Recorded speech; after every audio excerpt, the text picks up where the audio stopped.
الحمد لله نحمده ونستعينه ونستغفره ونؤمن به ونتوكل عليه ونعوذ بالله من شرور أنفسنا ومن سيئات أعمالنا من يهده الله فلا مضل له ومن يضلله فلا هادي له ونشهد أن لا إله إلا الله وحده لا شريك له ونشهد أن سيدنا ونبينا ومولانا محمدا عبده ورسوله صلى الله تعالى عليه وعلى آله وأصحابه وبارك وسلم تسليما كثيرا كثيرا. أما بعد فأعوذ بالله من الشيطان الرجيم. بسم الله الرحمن الرحيم. ولئن سألتهم ليقولن إنما كنا ولئن سألتهم ليقولن إنما كنا نخوض ونلعب قل أبالله وآياته ورسوله كنتم تستهزئون لا تعتذروا قد كفرتم بعد إيمانكم. آمنت بالله صدق الله مولانا العظيم وصدق رسوله النبي الأمي الكريم ونحن على ذلك من الشاهدين والشاكرين والحمد لله رب العالمين. اللهم صل على محمد وعلى آل محمد كما صليت على إبراهيم وعلى آل إبراهيم إنك حميد مجيد. اللهم بارك على محمد وعلى آل محمد كما باركت على إبراهيم وعلى آل إبراهيم إنك حميد مجيد. محترم ইমানদার দিনী ভাইরা, আল্লাহ রাব্বুল আলামিনের দরবারে অসংখ্য অগণিত শুকর, যিনি আমাদেরকে জুমার নামাজ পড়ার জন্য তার ঘরে আসার বসার তৌফিক দান করেছে। শুকর আদায় করে আলহামদুলিল্লাহ। ইমানি দিনী ভাইরা, অত্যন্ত বেদনার সাথে দুঃখের সাথে বলতে হয়, কিছুদিন পরপরই আমাদের নবী মুহাম্মদুর রাসূলুল্লাহ সাল্লাল্লাহু আলাইহি ওয়াসাল্লামের ব্যাপারে বিভিন্ন জায়গায় বিভিন্ন মানুষ বিভিন্ন ধরনের ব্যঙ্গাত্মক করে, কটূক্তি কথা বলে, নবীজির উপর মিথ্যা আরোপ করে, গালিগালাজ করে। বর্তমানেও ভারতের এক জায়গায় আল্লাহ নবী সাল্লাল্লাহু আলাইহি ওয়াসাল্লামকে নিয়ে হিন্দুদের ধর্মগুরু এমন কিছু কথা বলেছে যা আল্লাহ নবীর শানে অত্যন্ত বড় বেয়াদবি, যাকে কেন্দ্র করে স্বয়ং ভারতের মধ্যেই মুসলমানগণ অত্যন্ত নবীর ভালোবাসা এবং প্রেম মোহাব্বত নিয়ে তার প্রতিবাদ করে যাচ্ছে। রাসূলুল্লাহ সাল্লাল্লাহু আলাইহি ওয়াসাল্লাম আল্লাহ তাআলার পরে সবার চেয়ে মর্যাদাবান হলেন রাসূল পাক সাল্লাল্লাহু আলাইহি ওয়াসাল্লাম। তো এটা একটা অত্যন্ত স্পর্শকাতর জায়গা। মুসলমানদের হৃদয়ে আল্লাহর নবীর ভালোবাসা এবং মর্যাদা নিজের জীবনের চাইতেও বেশি।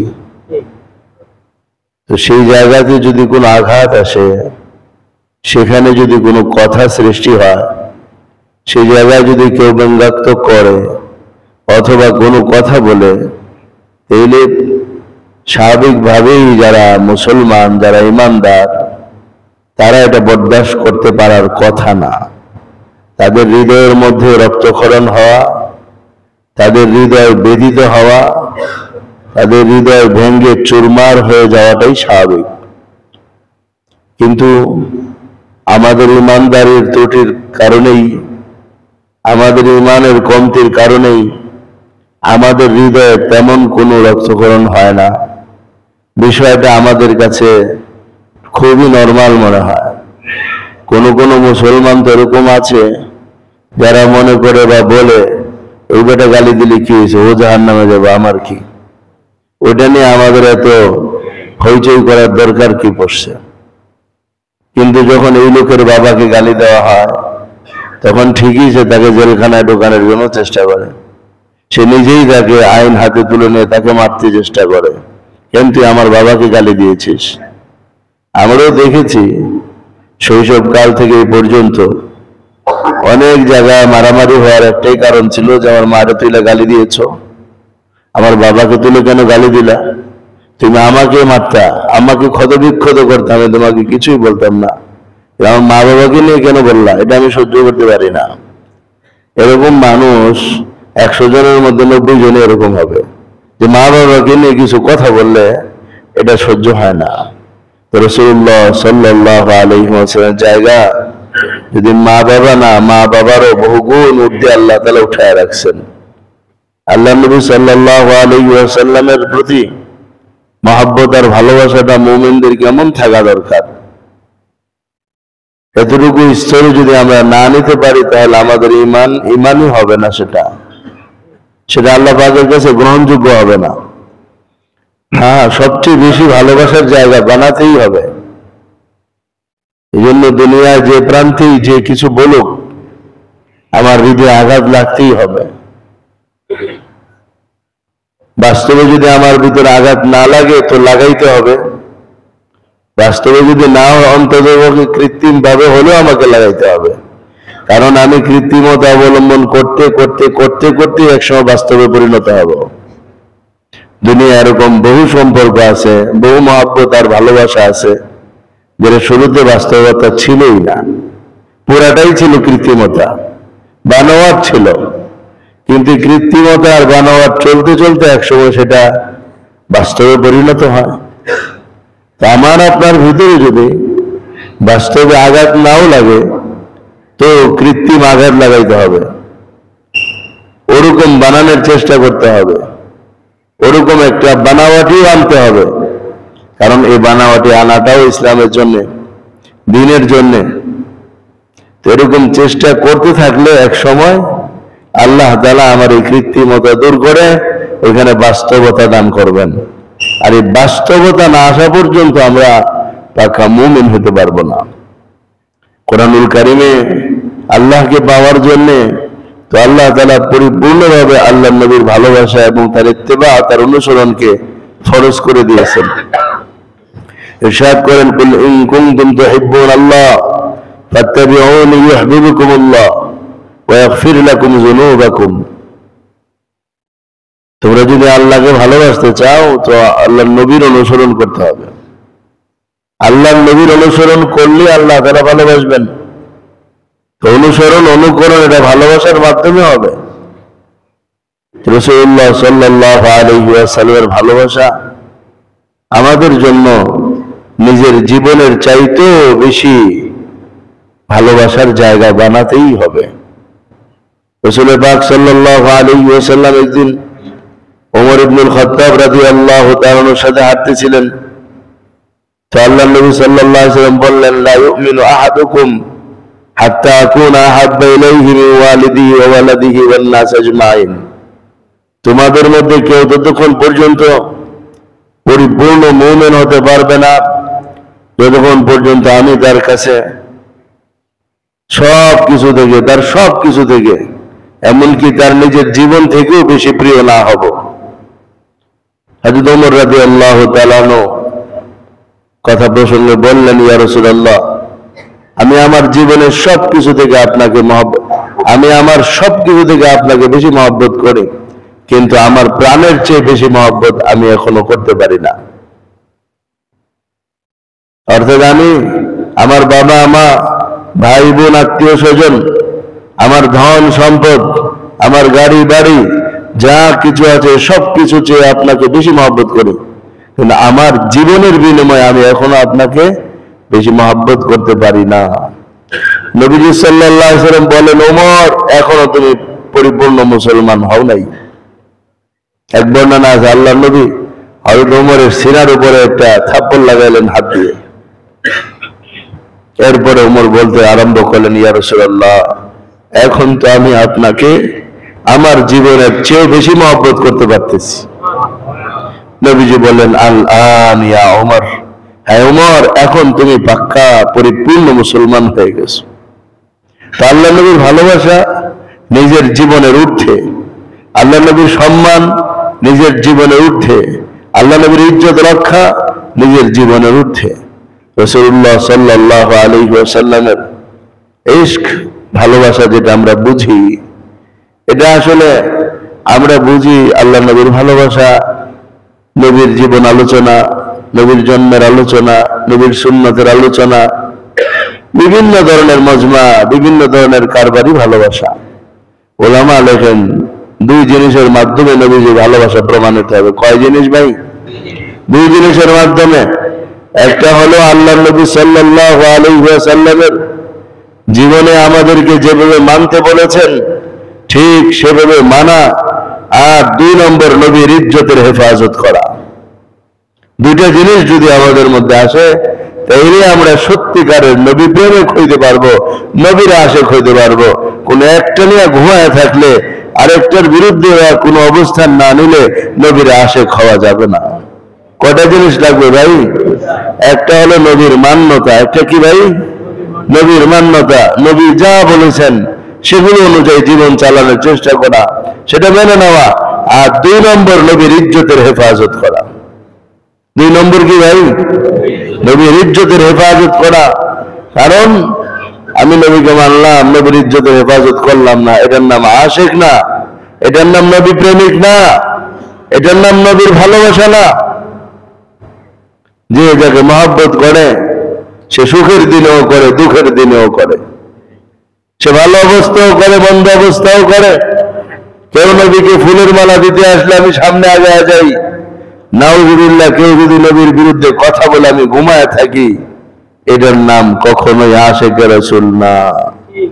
আশেকে রাসূল তো সেই যে ব্যক্তি রাসূল পাক সাল্লাল্লাহু আলাইহি ওয়াসাল্লামের কথার মাধ্যমে, বাণীর মাধ্যমে, ইরশাদের মাধ্যমে নিজের জীবন পরিচালনা করে, এবং যখনই আল্লাহ নবী সাল্লাল্লাহু আলাইহি ওয়াসাল্লামের ব্যাপারে কোনো কটূক্তি করে, কোনো কেউ খারাপ কথা বলে, কোনো বেয়াদবি করে, কোনো শত্রুতা পোষণ করে, তখন তাকে যেভাবেই হোক প্রতিরোধ করা, প্রতিহত করা, প্রতিবাদ করতে গিয়ে নবীর ইজ্জতের হেফাজত করে। আর সেটা করার জন্য যদি তার অর্থ খরচ হয় অর্থ করে, তার সময় যায় সময় ব্যয় করে, এমনকি যদি ঘর বাড়ি বিসর্জন দিতে হয় তবু বিসর্জন দেয়। সর্বশেষ যদি নিজেকে শহীদ হইতে হয় সেটা করার জন্য সে প্রস্তুত হয়ে যায়। এর নামই হলো আশিকে রাসূল। আমরা তো সিন্নি খাওয়ার আশিকে রাসূল হইতে চাই, আমরা মায়ের খাওয়ার আশিকে রাসূল হইতে চাই না। মায়ের খাওয়ার আশিকে রাসূল না হওয়া পর্যন্ত আশিকে রাসূল হওয়া যাবে না। আজকে সামাজিকতার আলোচনাই তো চলছিল। আমাদের সামাজিকতার আলোচনার মধ্যে একটা পয়েন্ট আছে, ইসলামী নিদর্শনাবলীর মর্যাদা রক্ষা করা। ইসলামী নিদর্শনাবলীর মর্যাদা রক্ষা করা। তো আগে তো ইসলামের মর্যাদা, তারপরে না নিদর্শনাবলীর মর্যাদা আসবে। ইসলামের যদি মর্যাদা না থাকে তো নিদর্শনাবলীর মর্যাদা কোথা থেকে আসবে? আর ইসলামের মর্যাদা হলো আল্লাহর মর্যাদা, আল্লাহ রসুলের মর্যাদা, এবং যে দিন ধর্ম আমাদের দিয়ে গেছেন সেই দিন ধর্মের মর্যাদা। আমার দোস্ত, তো রাসূলুল্লাহ সাল্লাল্লাহু আলাইহি ওয়াসাল্লামের ব্যাপারে এরকম কটূক্তি, ওনার বিরুদ্ধে কথা বলা, এটা আজকের অপরাধ না। এই অপরাধ ওনার জামানা থেকেই শুরু হয়েছে। এই অপরাধ ওনার স্বয়ং ওনার যুগের মধ্যেই ছিল।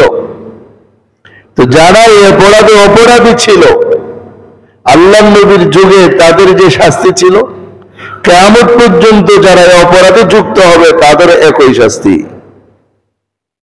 আল্লাহ তাআলা কোরআনুল কারীমে সূরা তাওবার মধ্যে 65 এবং 66 নম্বর আয়াতের মধ্যে ইরশাদ করেন, وَلَئِن سَأَلْتَهُمْ لَيَقُولُنَّ إِنَّمَا كُنَّا نَخُوضُ وَنَلْعَبُ قُلْ أَبِاللَّهِ وَآيَاتِهِ وَرَسُولِهِ كُنتُمْ تَسْتَهْزِئُونَ। সাহাবায়ে কেরাম আল্লাহর নবীজির সাথে তাবুক যুদ্ধে যাচ্ছিলেন। ভাই, তাবুক যুদ্ধে যাওয়ার পথে মুসলমানদের সাথে মুনাফিকরাও তো আছে। তো দুই একজন মুনাফিক আলোচনা করতেছিল যে এই লোক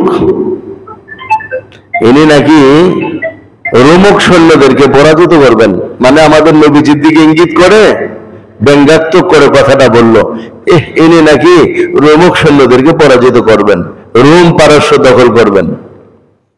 এটা দুই একজনে মিলে হাসি মজাক করছে। তিনজন মানুষ, একজন কথা বলছে, আরেকজন হাসছে, আরেকজন চুপ ছিল। আল্লাহ তাআলা কোরআন আয়াত নাযিল করে রাসূলুল্লাহ সাল্লাল্লাহু আলাইহি ওয়াসাল্লাম বিষয়টা জানায় দিলেন। এক সাহাবী বিচার দিয়েছে, ইয়া রাসূলুল্লাহ, এরা আপনার ব্যাপারে এই কথা বলছে।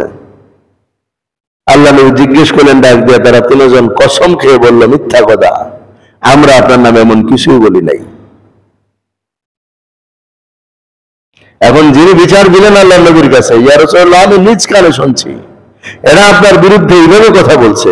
এরা বলতেছে আল্লাহর কসম, আমরা এরকম কোনো কিছুই করি নাই। আল্লাহর নামে শপথ খায়া এই মিথ্যা কথা বলা আরম্ভ করছে। এখন সাহাবী বললেন, যতক্ষণ পর্যন্ত আল্লাহ তাআলা এই ব্যাপারে সুস্পষ্ট কিছু না জানাবেন আমি উঠতেছি না, বসেই থাকবো। এরপরে আল্লাহ আয়াত নাযিল করে জানায় দিয়েছেন। কি জানায় দিলেন? জানায় দিলেন এই কথা, আপনি তারা আপনার নামে এগুলো করছে। এখন যদি আপনি তাদেরকে জিজ্ঞেস করেন যে তোমরা নবীজির ব্যাপারে এমন কথা বললা কেন, তখন তারা বলবে, লা ইয়াকুলুন্না ইন্নামা কুন্না নাখুযু ওয়া নালআব, আমরা তো সিরিয়াসলি কিছু বলি নাই, আমরা তো এটা কেবল একটু মানে মজাক করেই বলছি, আমরা তো আসলে কিছু বলার উদ্দেশ্য বলি না, আমরা একটু মজাক করে বলছি, যেটা আমরা বলছি একটু শয়তানি করছি আমরা। আল্লাহ বলতেছেন, বলেন, কুল আবিল্লাহি ওয়া আয়াতিহি ওয়া রাসূলিহি কুনতুম তাস্তাহজিউন, আল্লাহ এবং আল্লাহর নিদর্শনাবলী, আল্লাহর আয়াত এবং আল্লাহর রাসূলকে নিয়ে তোমরা ঠাট্টা করলে। লা তা'তাযিরু, এখন কোনো উযর পেশ করো না। কদ কাফারতুম বা'দা ঈমানিকুম, তোমরা তো ঈমান আনার পরে কুফরি কইরা বেঈমান হয়ে গেছো। তো আয়াত পরিষ্কার করে দিতেছে, আল্লাহর নবীর সমালোচনা করা, আল্লাহ তাআলার সমালোচনা করা, আল্লাহর আয়াত এবং দ্বীন নিয়ে সমালোচনা করা, এটা সুস্পষ্ট কুফরি। যে মুসলমান এটা করবে সে কাফের হয়ে যাবে, আর কোন কাফের তো আগে থেকেই কাফের। আল্লাহ, আল্লাহ রাসূল এবং দ্বীন ইসলাম নিয়ে ঠাট্টা করলে তার ঈমান থাকে না। সে যতই ইসলামের বিধিবিধান মানুক, যতই ইবাদত বন্দী করুক, যতই পয়সা আল্লাহর রাস্তায় খরচ করুক না কেন, সমস্ত বিধানও যদি ঠিক মতো মানার পরও সেই জায়গার মধ্যে বেয়াদবিপূর্ণ আচরণ করে, আল্লাহ কোরআনের সূরা তাওবার 66 নম্বর আয়াতে পরিষ্কার জানায় দিলেন, তুমি কাফের হয়ে গেছো।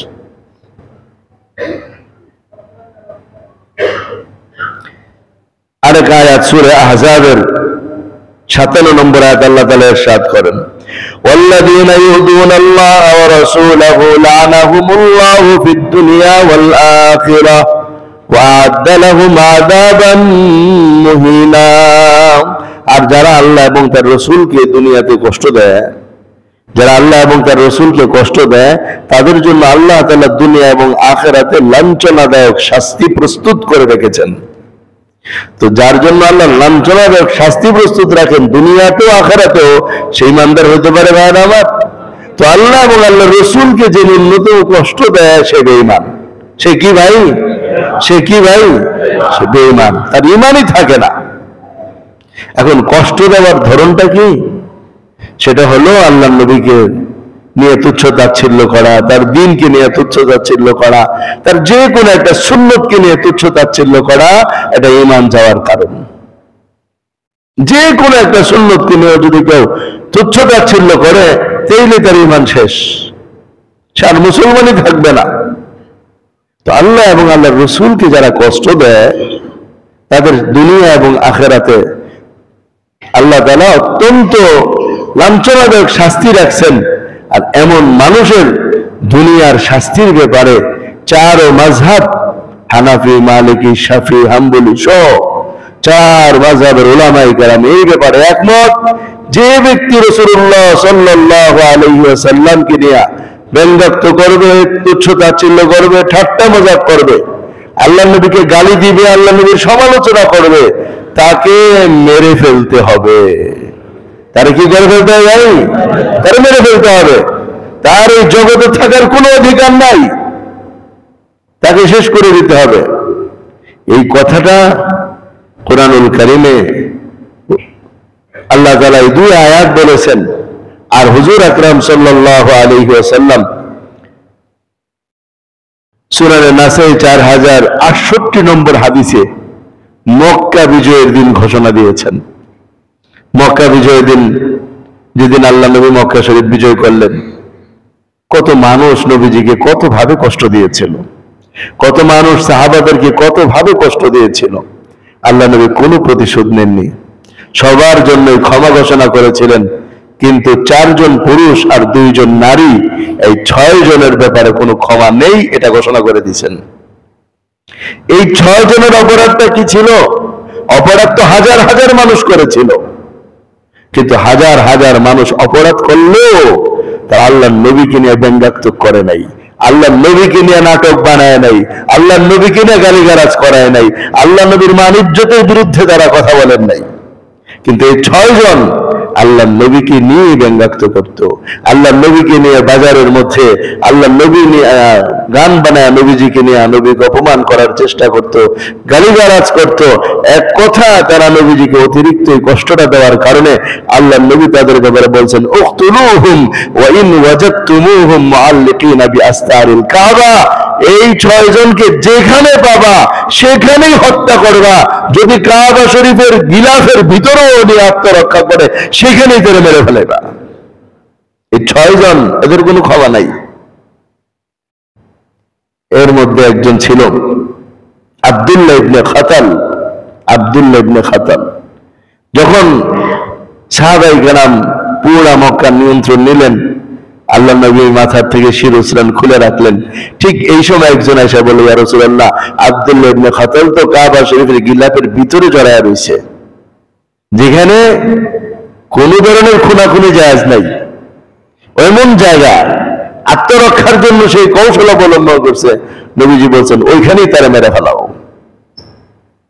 এই ধরনের মানুষের বেঁচে থাকার কোনো অধিকার নাই, ওর ওইখানেই মেরে ফেলছে।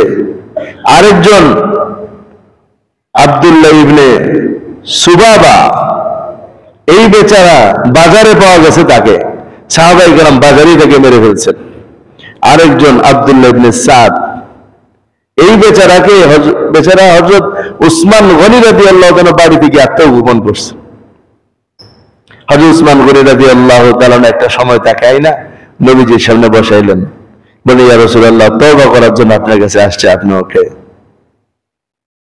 রাসূলুল্লাহ পাক সাল্লাল্লাহু আলাইহি ওয়াসাল্লাম 3 বার ওর দিকে তাকাইলেন, আবার নিচে তাকাইলেন, দেরি করলেন, আবারও তাকাইলেন, আবার নিচে তাকাইলেন, আবারও তাকাইলেন, আবারও নিচে তাকাইলেন। তারপরে নবীজি তার তওবা কবুল করলেন, গ্রহণ করলেন, তাকে মুসলমান বানাইলেন। এরপরে সে উঠে চলে গেল।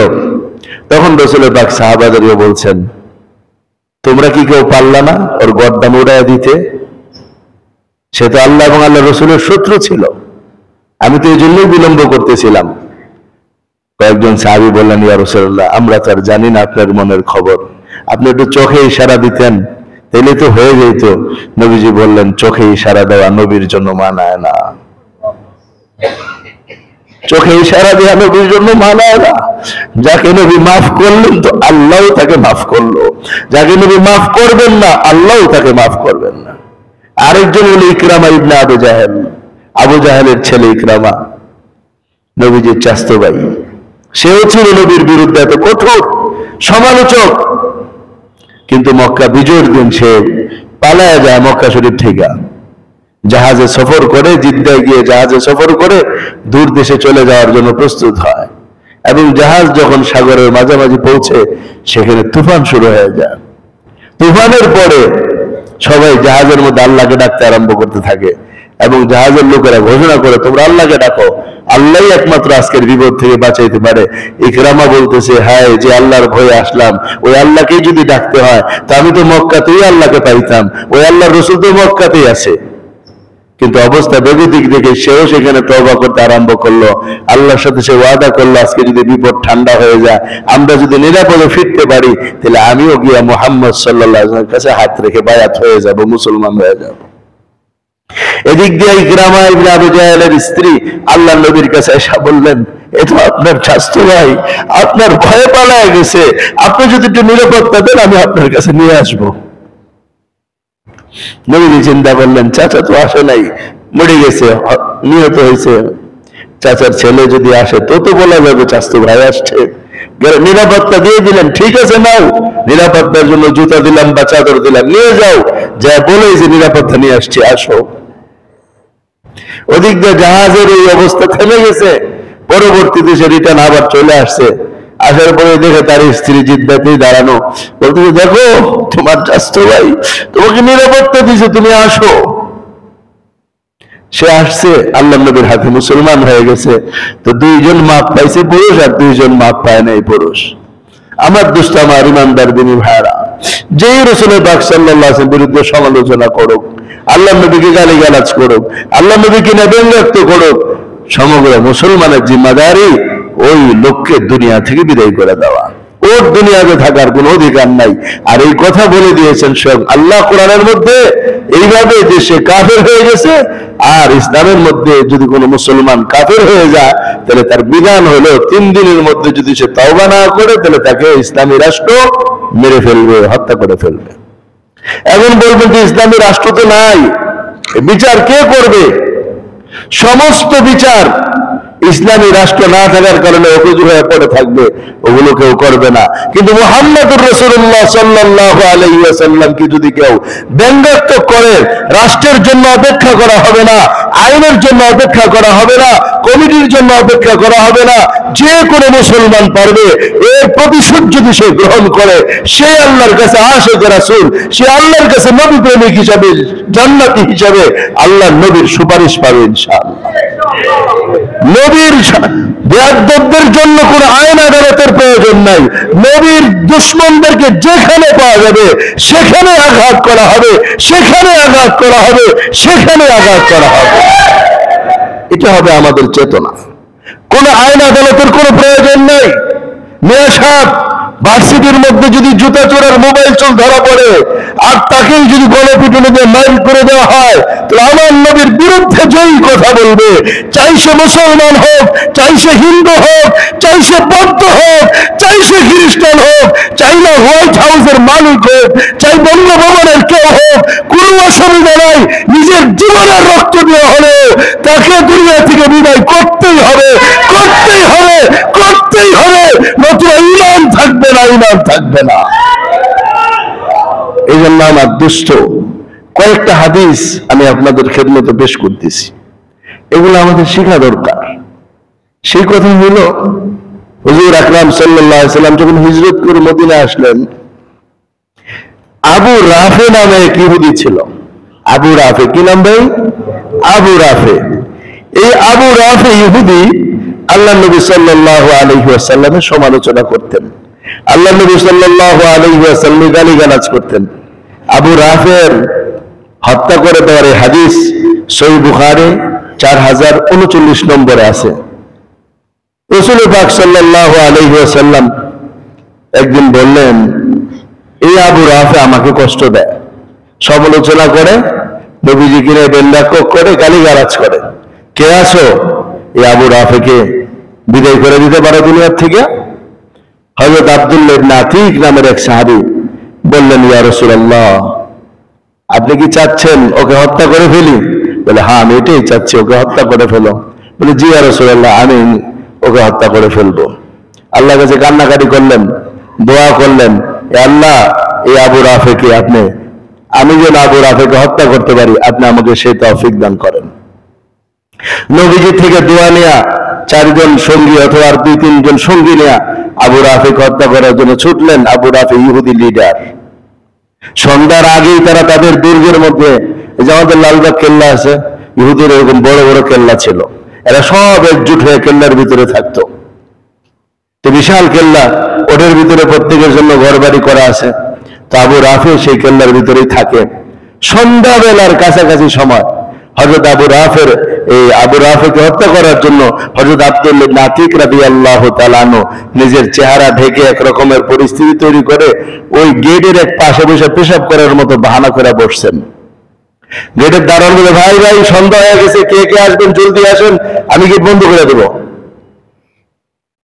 তবে আব্দুল্লাহ ইবনে আতিক রাদিয়াল্লাহু তাআলা আনহু ওই বাহানা শেষ করে উঠা কোন রকম দৌড়ায়া কেল্লার ভিতরে ঢুকে গেলেন।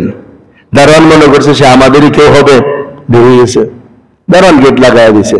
উনি খেয়াল করলেন চাবিটা কই রাখে দেখি, তো দেখলেন চাবিটা একটা পেরাকের মধ্যে ঝুলাইয়া রাখছে।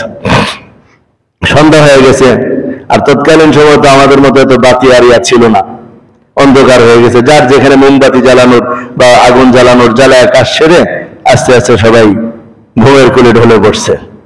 আবু রাফে ছিল, সে মানুষদেরকে নিয়ে রাত্রেবেলা গপ্প জমাইতো, সে গপ্প জমানো শেষ করছে। তো হযরত আব্দুল্লাহ ইবনে আতিক রাদিয়াল্লাহু তাআলা আনহু আবু রাফে কোন জায়গায় ঘুমায় সেটা বের করছেন। বের করে ওই জায়গা কিভাবে যাইতে হবে, কিভাবে সব প্ল্যান করে তিনি বসে রয়েছেন। রাত্র গভীর হয়ে গেছে, সবাই কেল্লার ভিতরে ঘুমায় গেছে। এবার তিনি আবু রাফের বাড়িতে ঠিক গেট খুলে ঢুকলেন, ওইভাবে সিস্টেম করে ঢুকলেন, প্রত্যেকটা গেট অতিক্রম করলেন, ভিতর থেকে গেট লাগায় গেলেন যাতে বাইরের কেউ না যেতে পারে। এরপর আবু রাফের বাড়িতে গিয়ে দেখেন যে সে তার বাচ্চাদের সাথে ঘুমাইতেছে। এখন তার এই অন্ধকারের ভিতরে তিনি নাক ডাকার আওয়াজের দ্বারা চিহ্নিত করলেন যে কোনটা আবু রাফে হবে। তখন চিহ্নিত করে উনি তরবারি দিয়ে আঘাত করলেন অন্ধকারের ভিতরে, কিন্তু আঘাত পুরাটা তার গায়ে লাগে নাই, কিছু সাইডে পড়ছে, আওয়াজ করে উঠছে, চিৎকার দিয়ে উঠছে, কে? ইনি সুর পাল্টায় বলেন, আবু রাফে কি হয়েছে তোমার? তখন যখন বলছে কে যেন আমার আঘাত করছে, সাথে সাথে তিনি পাল্টা আবার আঘাত করছেন। 2-3 আঘাতেই বিছানার মধ্যে একেবারে হত্যা করে ফেলছেন। এবার তিনি আস্তে আস্তে একে গেট খুলে খুলে বের হচ্ছেন। মনে করছেন এক জায়গায় এসে সিঁড়ি বুঝি শেষ হয়ে গেছে, কিন্তু আসলে আরেকটা সিঁড়ি ছিল, কিন্তু ওটার উনি খেয়াল করেন নাই। ওই নামতে গিয়া ওনার পা পিছলায়া, যেহেতু মনে করছেন সিঁড়ি নাই কিন্তু আর একটা সিঁড়ি ছিল, তো উনি পা পিছলায়া পড়ে গেছেন, পাটা ভেঙে গেছে। এই অবস্থা কোন রকম করতে করতে উনি গেটের থেকে একটু দূরে গেছেন। বলেন যে এখন আর আমি যাবো না, আমি আগে নিজ কানে শুনে নেই সে মরছে কিনা, এই ঘোষণা তো হবে। তখন পুরা কেল্লার ভিতরে তো আস্তে আস্তে সব জাগ্রত হয়ে গেল, ঘোষণা হইতেছে। ফজরের নামাজের অনেক আগে সুবে সাহাদের ঘোষণা হইল আমাদের নেতা আবু রাফে নিহত হয়েছেন। তবে আব্দুল্লাহ ইবনে আতিক রাদিয়াল্লাহু তাআলা আলহামদুলিল্লাহ বললেন যে না, নিজ কানে শুনলাম তার মৃত্যুর ঘোষণা। ফজরের নামাজের আগেই নবীজির দরবারে চলে গেলেন। রাসূলুল্লাহ সাল্লাল্লাহু আলাইহি ওয়াসাল্লাম নামাজ পড়াচ্ছেন, ইনিও গিয়ে নামাজে যুক্ত হয়ে গেলেন, কিছুই বলেন নাই। আমরা হলে তো এটাকে অত্যন্ত বড় এক সফলতা, নিজেই মসজিদে নববী দিকে চিৎকার শুরু করে দিতাম, বেটা আজকে যেমনি মাইরে আসছি, এই করছি সেই করছি, যেমনটা আমরা করে থাকি। কোনো কথা বলেন নাই, নামাজের পরে চুপ করে বসে রয়েছেন, তাও যা বলেন নাই, ইয়া রাসূলুল্লাহ আপনার শত্রুকে শেষ করে ফেলছি। নামাজের পরপরই সাহাবায়ে কেরাম দেখেন আল্লাহ নবী সাল্লাল্লাহু আলাইহি ওয়াসাল্লামের চেহারা মুবারক ঘামতেছে। নামাজ শেষ, নবীজি ফিরে বসছেন, চেহারা মুবারক ঘামতেছে। সাহাবারা বুঝে ফেললেন ওহী নাযিল হইতেছে। সাহাবায়ে কেরাম ওহী শেষ হওয়ার পর আল্লাহ নবী ডাক দিলেন, আব্দুল্লাহ ইবনে আতিক কোথায়? ওই পিছনের কাতারে ছিন্ন শূন্য বসা। আসলেন সামনে, বললেন আল্লাহ তোমাকে সালাম জানাইছে। সালাম, তুমি আল্লাহর রসুলের দুশমনকে, আল্লাহর দুশমন আল্লাহর রসুলের দুশমনকে রাত্রে যেভাবে মেরে দিয়েছো, দুনিয়ার থেকে বিদায় করছো, এই জন্য আল্লাহ তোমাকে আসমান থেকে সালাম জানাইছেন আমার কাছে। আমার দোস্ত, আল্লাহ নবীর দুশ্মনকে মারলে আল্লাহও খুশি হয়, আল্লাহ নবীর দুশ্মনকে মারলে আল্লাহ সালাম পাঠায়, সালাম। আর যদি নবুয়তের যুগ থাকতো সালাম পাঠাইতো। আমার দুষ্ট, আমার ইমানদার দিনী ভাইরা, আরেক ইহুদি শয়তান ছিল, ওর নাম ছিল কাব ইবনে আশরাফ। এটাও ছিল আল্লাহ নবী সাল্লাল্লাহু আলাইহি ওয়াসাল্লামের শত্রু। সেও নবীজিকে নিয়ে সমালোচনা করত, ব্যঙ্গ করত। এই হাদিসে সহিহ বুখারীর 4037 নম্বরে বর্ণিত হয়েছে। নবীজি একদিন বললেন, মারলি কাব ইবনে আশরাফ, কে আছো কাব ইবনে আশরাফকে দুনিয়া থেকে বিদায় করতে পারো? এই কথা বলার পর এক সাহাবী তিনি বললেন, জি ইয়া রাসূলুল্লাহ, আমি পারবো কাব ইবনে আশরাফকে দুনিয়া থেকে বিদায় করে দিতে। হযরত মাসলামা, মুহাম্মদ ইবনে মাসলামা রাদিয়াল্লাহু তাআলা আনহু, ইনি বলছেন আমি পারবো কাবকে দুনিয়া থেকে বিদায় করে দিতে। তো উনি বলে, ইয়া রাসূলুল্লাহ, তাহলে আমাকে কৌশল অবলম্বন করার অনুমতি দেন। নবী বললেন, ঠিক আছে, কৌশল অবলম্বন করো। এই মাসলামা একদিন কাবের বাড়িতে গেলেন, যা বলেন, ভাই এই যে ইনি মানে মুহাম্মদ রাসূলুল্লাহ সাল্লাল্লাহু আলাইহি ওয়াসাল্লাম, ইনি খালি চান্দা চায়, দুদিন পরে পরে খালি চান্দা চায়, আমগুলো তো গরিব বানায় হলে গেছে, তা আমি আসছি তোমার কাছে কিছু ঋণ নেওয়ার জন্য। ঋণ? তো কাব ইবনে আশরাফ বলবে, হ্যাঁ এই তো দেখতেছো, আরো দেখবা, তোমাদেরকে একদম ফকির বানায় ছাড়বে এই লোক। তখন হযরত মাসলামা বলতেছেন, যেহেতু অনুসরণ করছি, মানছি, এখন ফলাফল শেষ কি হয় ওটা না দেখা তো আর ছুটা যায় না, বুঝো না? আসি যেহেতু আসি, ফলাফল না দেখা ছুটা সম্ভব না।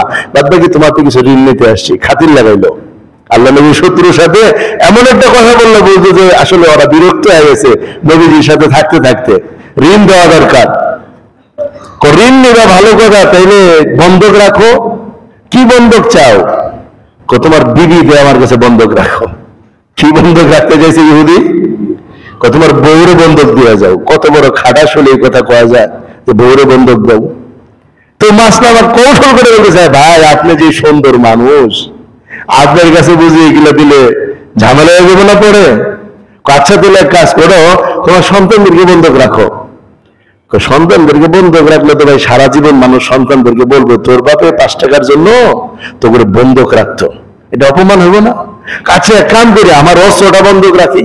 কহ ওটা রাখতে পারো। অস্ত্রটা দিছে বন্ধক রাখবার লেগা। এবার অস্ত্রটা বন্ধক রাখা ওর কাছ থেকে কিছু নেওয়ার ওয়াদা করে গেছে।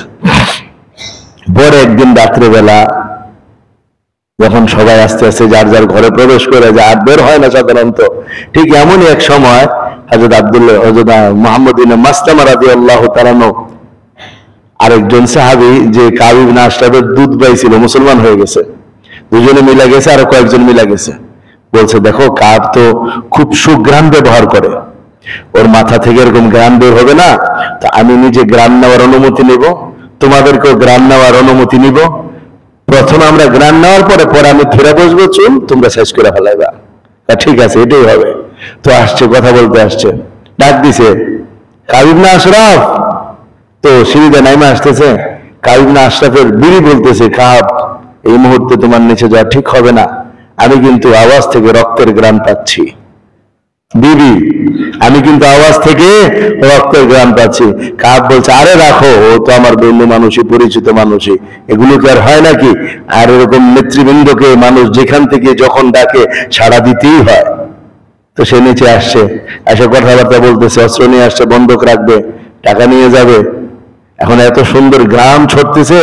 এখন বলছেন, হযরত মাসলামা, তোমার মাথাটা একটু যদি দিতে আমি একটু গ্রাম নিতাম। হ্যাঁ নিতে পারো, আমি তো অনেক ভালো দামি পারফিউম ব্যবহার করি। হ্যাঁ নিতে পারো। নিল। পরে ভাই দেখো কি চমৎকার গ্রাম, তোমরা একটু গ্রাম নাও। তো সবাই একটু মাথা থেকে গ্রাম নিচ্ছে। নেওয়ার পরে আবার মুহাম্মদ ইবনে মাসলামা বলতে, যদি আমি আরেকবার নেওয়ার সুযোগ পাইতাম তো ভালো মনে হইতো। নাও। এবার মাথা চাইপা ধরে রাখছে, আর সাথী করে বলছে, শেষ করে দাও। সাথীরা শেষ করে দিছে। এনারা চলে আসছে। মুহাম্মদুর রাসূলুল্লাহ সাল্লাল্লাহু আলাইহি ওয়াসাল্লাম খুশি হয়েছেন, আল্লাহ তাআলাও খুশি হয়েছেন। বোঝা গেল আল্লাহর নবীর যেই শত্রুতানি করুক, যেই দুশমনি করুক, তার এই পৃথিবীতে থাকার কোনো জায়গা নাই। এরকম ঘটনা আরো আছে। হযরত আবু বকর সিদ্দিক রাদিয়াল্লাহু তাআলা মক্কা মুকাররমা থাকাকালীন সময়ে একবার হযরত আবু বকর সিদ্দিক রাদিয়াল্লাহু তাআলা আব্বা নবীজির ব্যাপারে কিছুটা সমালোচনা করলেন। সাথে সাথে আবু বকর সিদ্দিক এমন এক থাপ্পড় দিলেন বাবাকে, থাপ্পড়ের চোটে বাবা মাটিতে পড়ে গেছে। সংবাদ আল্লাহ নবীর কাছে গেছে। নবীজি বলছেন, আবু বকর এমনটা করো না। হযরত আবু বকর সিদ্দিক বলছেন, ইয়া রাসূলুল্লাহ, সেদিন হাতে তরবারি ছিল না, যদি থাকতো তরবারি তোমার বাবার গর্দান আমি উড়াইয়া দিতাম। নবীজি তো হযরত আবু বকর সিদ্দিককে না করছিলেন, যা আবু বকর এমনটা করে না, কিন্তু আল্লাহ কিন্তু নিষেধ করেন নাই। আল্লাহ তাআলা কোরআনুল কারীমে ওহী নাযিল করে দিয়া আল্লাহ তাআলা পরিষ্কার বলে দিয়েছেন, ওয়ালাউ কানু আবাহুম আও আবনাহুম আও ইখওয়ানাহুম আও আশীরাতাহুম, এরা এমন মানুষ, নবীর ভালোবাসা প্রেম তাদের ভিতরে এত বেশি, যদি তাদের বাবা নবীর বিরোধিতা করে, আল্লাহর বিরোধিতা করে, তাদের ভাই নবী এবং আল্লাহ রাসূলের বিরোধিতা করে, তাদের পাড়া প্রতিবেশী বিরোধিতা করে, তবু তারা ছাড় দেয় না। নবীজি বলছেন, আবু বকর এমন করো না, আল্লাহ বলছেন ছাড় দেয় না। এর মানে কি? আল্লাহ বলছেন কাম চালায় যাও।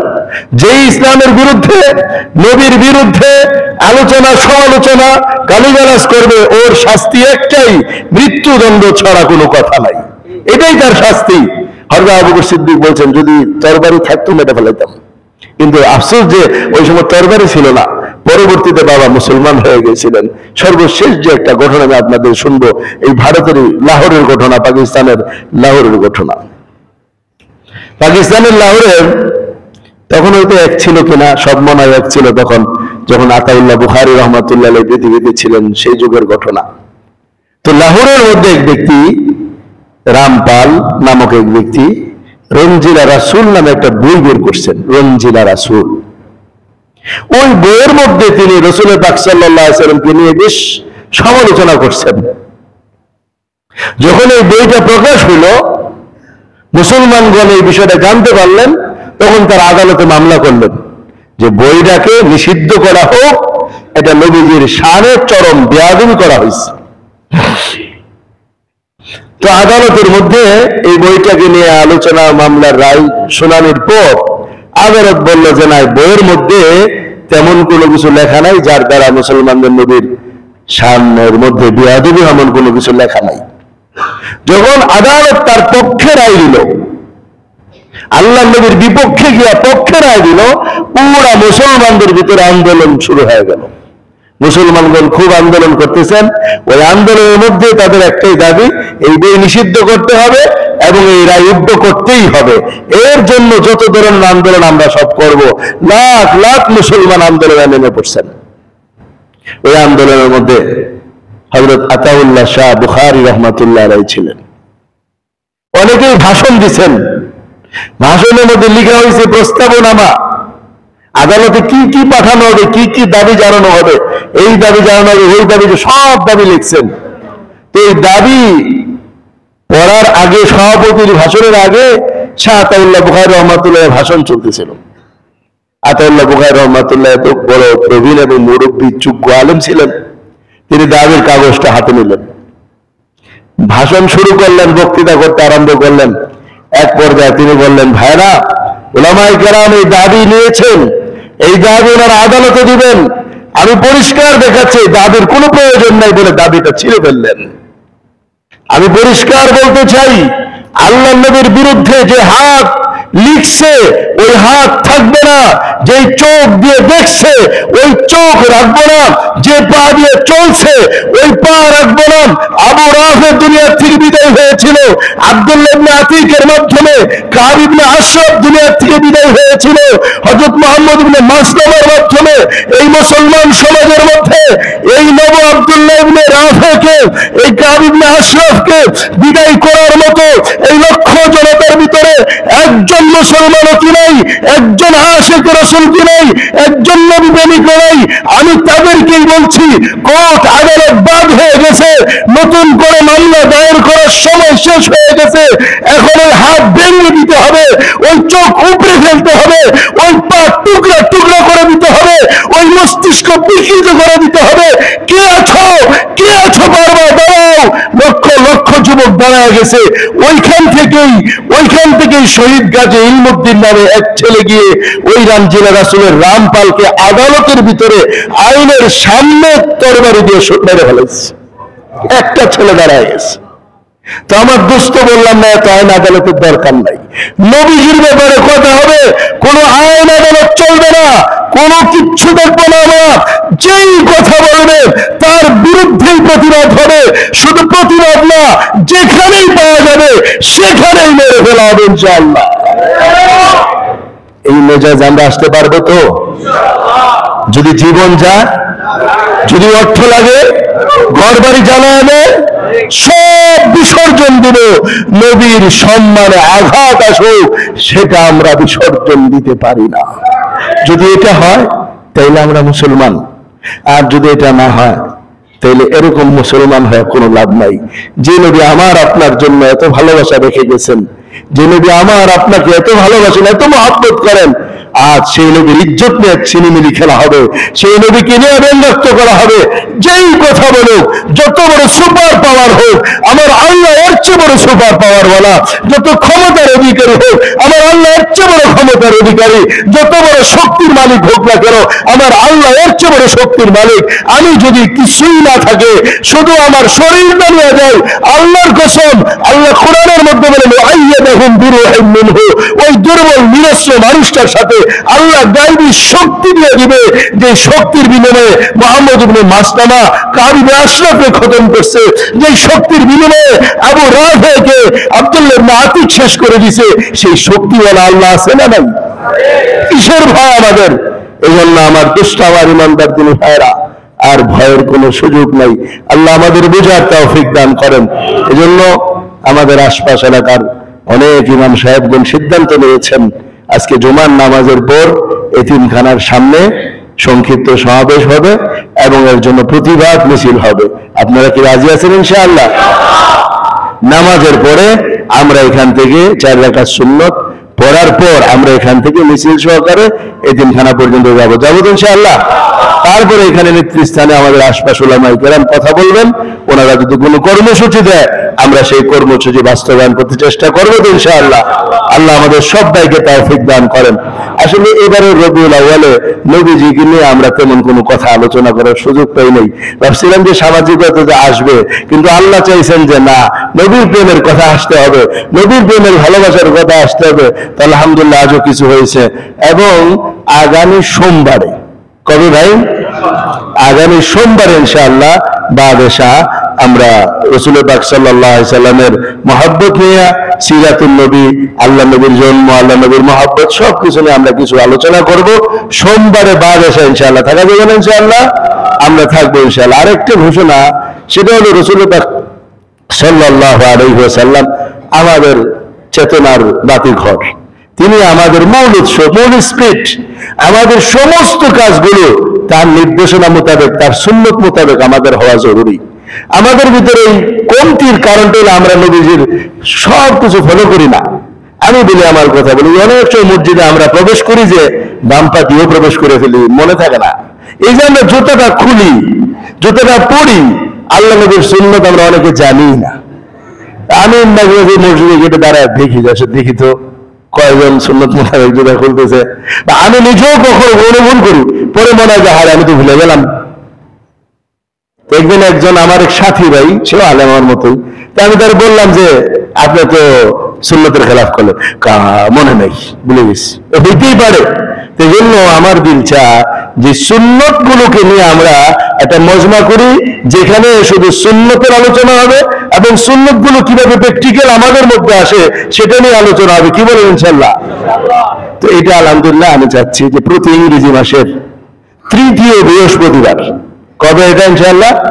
প্রতি ইংরেজি মাসের 3য় বৃহস্পতিবার, যেহেতু প্রথম সোমবার আমাদের একটা প্রোগ্রাম থাকে, তো দ্বিতীয় সপ্তাহ খালি থাকলো, 3য় সপ্তাহ একটা হলো, প্রতি ইংরেজি মাসের 3য় বৃহস্পতিবার বাদ আসর থেকে শুরু হবে। অল্প কিছু কথা বলে আমরা একটু দাওয়াতি কাজ করব। বাদ মাগরিব থেকে এশা পর্যন্ত লম্বা সময় দুইটা সুন্নত হোক, তিনটা সুন্নত হোক, কিভাবে করতে হয়, কি লাভ, কি ফাজাইল, এটা ইনশাআল্লাহ উলামায়ে কেরাম সহ আমরা দেখবো এবং নিজেদের আমলের জন্য শিখবো। বা দেশে অল্প কিছু কথা বলে ইনশাআল্লাহ দোয়া হয়ে যাবে, পারা যাবে না ইনশাআল্লাহ? আমরা সবাই জোরতে চেষ্টা করবো। আল্লাহ পাক রব্বুল ইজ্জত আমাদের সবাইকে তৌফিক দান করেন। ওয়া আখিরু দাওয়ানা আনিল হামদুলিল্লাহি রাব্বিল আলামিন।